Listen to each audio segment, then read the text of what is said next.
What's up guys, and welcome back to Wall Street Millennial. On this channel and podcast, we cover everything related to stocks and investing. AMTD Digital IPO'd on the New York Stock Exchange on July 15, 2022. Within 3 weeks of trading, the share price increased 160-fold, giving the company a peak valuation of $480 billion. As of the time of recording this video, its share price of $700 gives it a market cap of $130 billion. So what is AMTD Digital, and why was it worth $500 billion? In one of their official corporate videos, they show what appears to be a Star Wars style spaceship switching on its hyperdrive for light speed travel. Unfortunately, this is just a promotional video, and they do not have a working spaceship.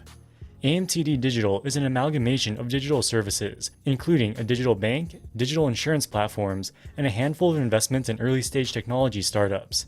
Until its recent listing, AMTD Digital was a subsidiary of the Hong Kong-based investment bank AMTD International. JP Morgan is the largest publicly traded bank today, with a market cap of $326 billion.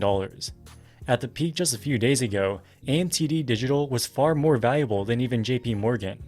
And this is despite the fact that for 2021, JP Morgan's revenue was about 5,000 times greater, and their net income was about 2,000 times greater than AMTD Digital's. So what's going on with this previously obscure company, and how can we make sense of this seemingly absurd share price performance? While AMTD has been on a tear, the same cannot be said for the S&P 500, which just wrapped up its worst first-half performance of the past 4 decades. Last month, reports of inflation hitting 9.1% sent markets into a death spiral. It's the steepest rise in cost of living since 1981, and it spells disaster for tens of millions of Americans and their savings. At this rate, the dollars under your mattress will lose half of their buying power by 2030. But institutions like Bank of America saw this coming. They knew that equities would be crushed by inflation, which is why they recommend investors look at real assets like art, the same asset that's outpaced the S&P 500 by more than double for the past 25 years. And the last time that inflation was this high, it did even better, appreciating by an average of 33% annually, according to the MW All Art Index. The only problem? Unless you're a millionaire, investing in art has been impossible. But with Masterworks, you can invest in artists like Banksy and Basquiat in just a few taps. And the results speak for themselves. Masterworks has delivered average net returns of 26.8% to their investors since 2019.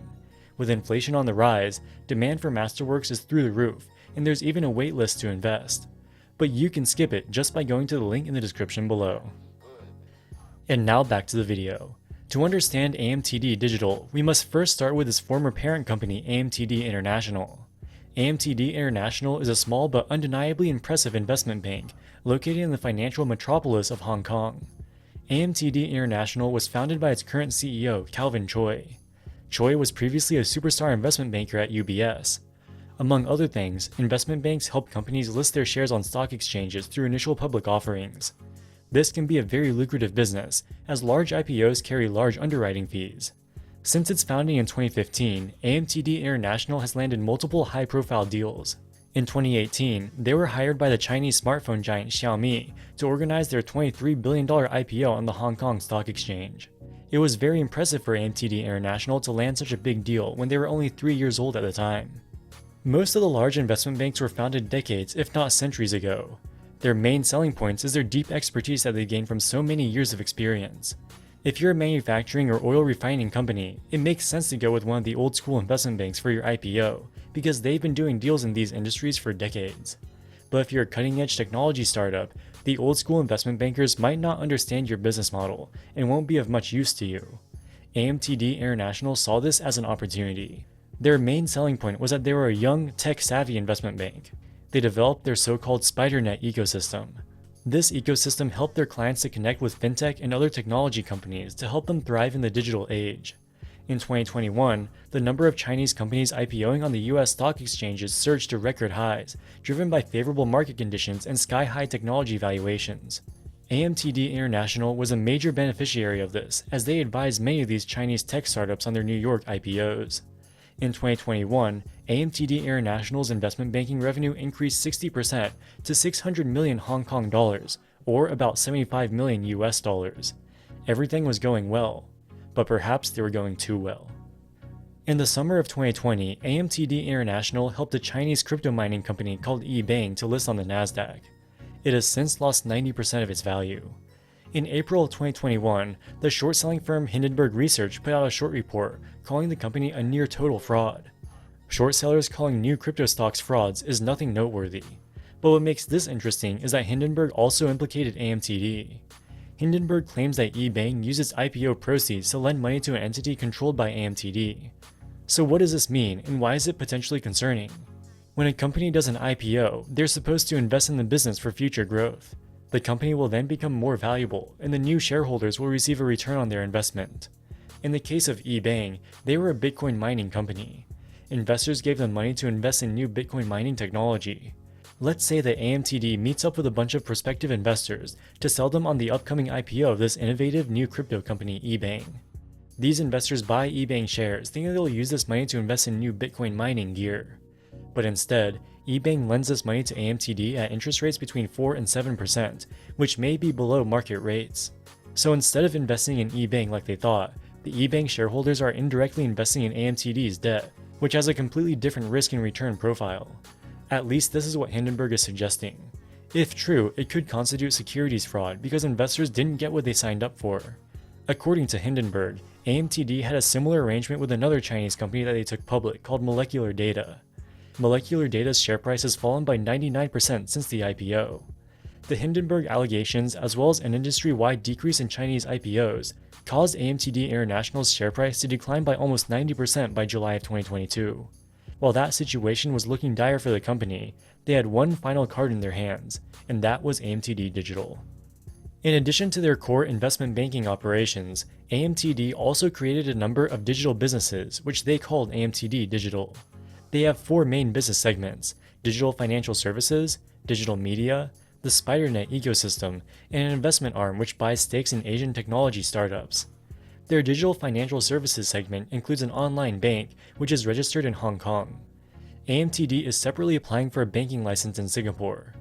Their digital media segment includes the news website DigFin, which publishes articles about technology and finance.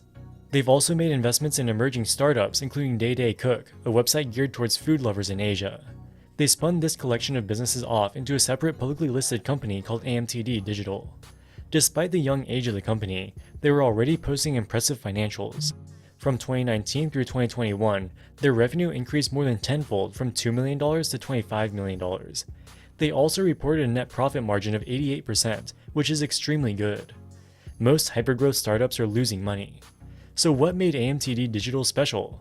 As it turns out, most of their profits come from changes in fair value on financial assets measured at fair value through profit or loss.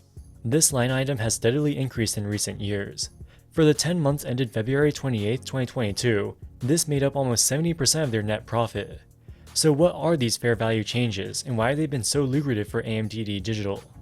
AMTD Digital makes investments in tech startups.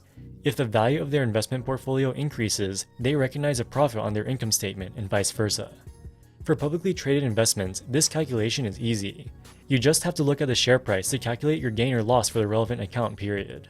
But many of AMTD Digital's investments are not publicly listed. For these, AMTD makes their own internal estimates for how much the company should be worth, based on its financial performance and other factors. This requires significant judgment and assumptions. In the 10 months ended February 28, 2022, the CQQQ Chinese Technology ETF has declined by 30%. Despite this, AMTD Digital reported a record gain on their investment portfolio.